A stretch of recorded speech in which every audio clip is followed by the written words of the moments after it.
Why I think I fight. Do I enjoy it? No. Do I enjoy training? No. Do I enjoy cutting weight? No. Am I nervous? Yes. Do I think to myself, what am I doing? Yes. Completely. Unfortunately, it's one of those things you're either born with or you're not. And the only way I can explain it to try and make it make any sense is that if I'm not doing something which is either extremely difficult or extremely stressful, I'm in a perpetual state of crippling boredom. I can't explain it. I see other people live their lives and they're like, oh, I can't wait for the weekend because I want to watch this movie. I think, who cares about a movie? You're looking forward to the weekend for a movie? Looking forward to the weekend to get drunk? Like, these things to me are so mundane. They mean nothing. And if I don't fight, if I'm not in a situation where I'm stressed or worried or concerned, I'm just perpetually bored. And boredom's crippling. If you're an intelligent person and you've got a good brain on your shoulders, you can't just sit there bored. You know? So most smart people take the academic route to avoid boredom. They learn, but that's never really interested me either. Although I've always been an intelligent guy and I've always done well academically, it never really interested me.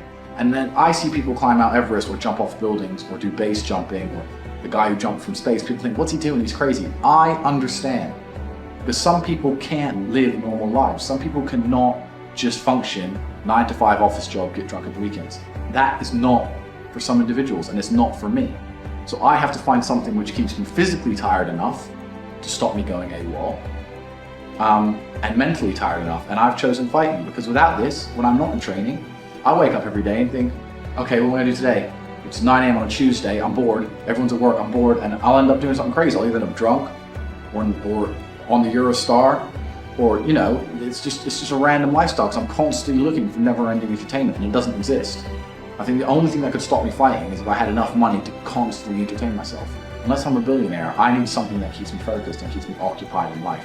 With fighting, I have to train twice a day, and I have to train hard, and the stress it brings in every aspect can replace fun, and my mind is occupied. It occupies me. It's the only way I can try and explain it. It occupies me, and I could never stop doing this even if I lost 100 fights, because I'm not built to live a normal existence. I can't do it. I couldn't just have a kid with some girl and sit at home and work a little bit and relax. I've never relaxed my entire life. I don't know what relaxing is. It's just not me.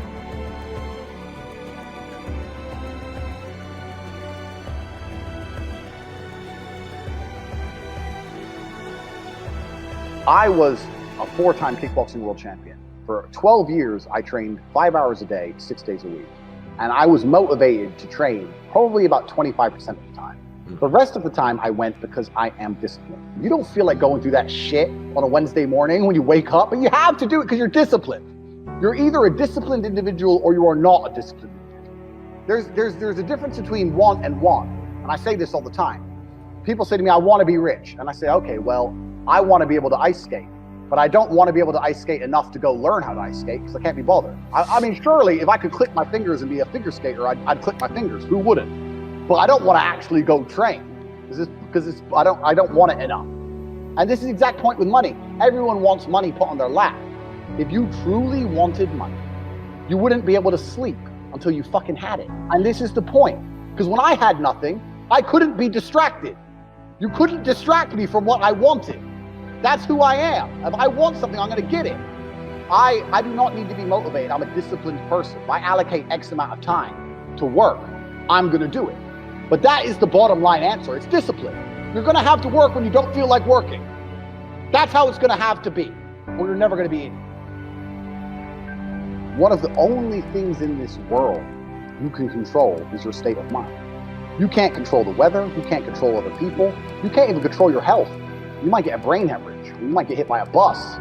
One of the very few things in the world you have genuine control over is your state of mind. You decide if you're a disciplined person, you decide if you're a happy person, you decide if you're a depressed person. These are things that in real time you can affect in your brain.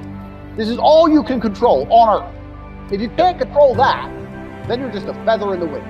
And life's gonna blow you around and you might land somewhere good, you might land in dog shit, nobody knows. Your state of mind is what you should be able to control. If you can't wake up and say, today I'm making some money, and actually try your very, very best, and actually stay dedicated to that task. If you can't do that, you're fucked. Every man understands you shouldn't be complaining about things you cannot change. You have to play the cards you're dealt. To be born a certain height and then to sit there and go, what do I do? I'll tell you what you do. You become the best version of yourself, just like everyone else does. Nothing about the height is in and of itself enough value for me to be a valuable man. As a man, you build your value. You are born with the cards you're dealt. Sure, it'd be ideal. Look, I'd love to be 7 foot tall. I'm not. So it's the same argument. If you're 5'2", you need to become rich, strong, and funny, and charismatic, and interesting, and witty. If you're 6'4", you need to become rich, strong, well-connected. It's the same game. So to sit there and complain about it is asinine. All of you have a handful of aces. I don't think you understand that. You could have been in a car crash at 4 years old and lost your legs. Do you have any understanding of how lucky you have been? This is pure luck. There's no this only luck has kept you fully able-bodied, sitting there, capable of learning and listening and becoming something. You don't really need to be that tall if you're important and rich, and when you walk in the room, you think when fucking Mayweather walks in the room, people give a shit? Fix that frame in your mind. You are viewing yourself as a short man. Stop it. Walk the fuck up and be the man.